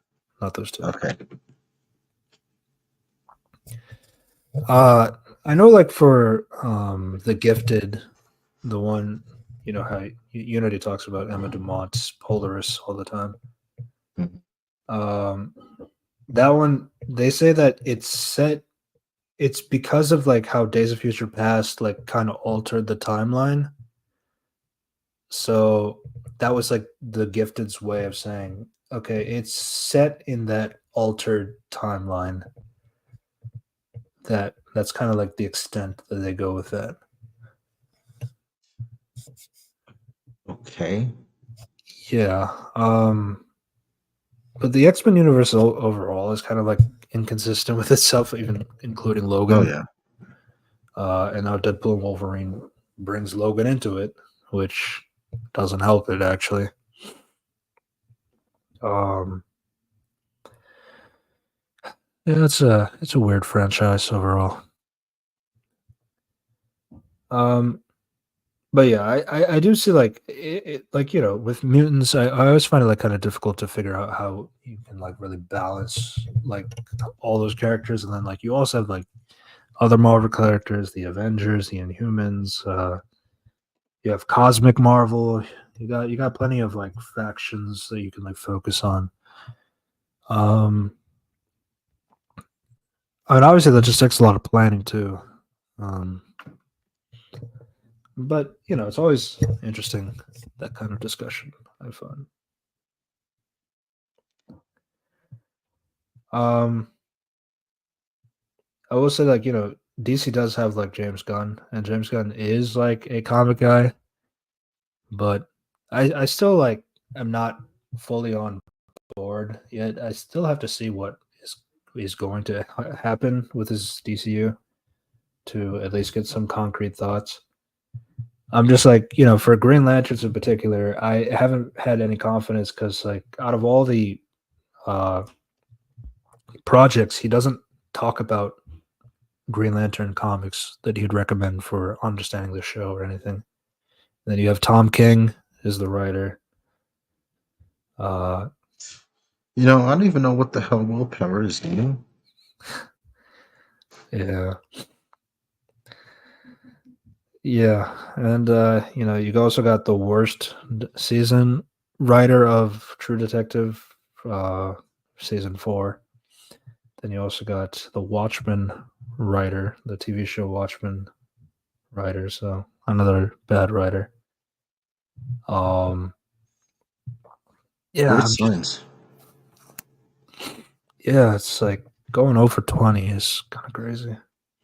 But we'll have to wait and see. So that was a bunch of topics, plus Superman Lois, and I'm enjoying the show. I think it's pretty good. I don't really have too much to say due to it being just the first 2 episodes.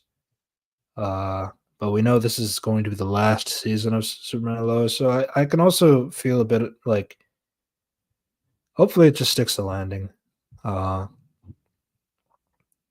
That I hope so too. Yeah, it just needs to stick the landing. We really need to bring back the last seasons are going off with a bang because we've just had too many bad show finales. So yeah.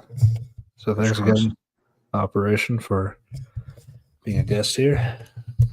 Mm-hmm. Thanks again And for having me. yeah, and we will see you next time. Subscribe to another Reviews Corp podcast. Subscribe to Unity Review and Analysis. Subscribe to Red Devilosa Reviews. Check out our Spotify. Links in the description down below. And we will see you next time. Goodbye, everybody. Goodbye.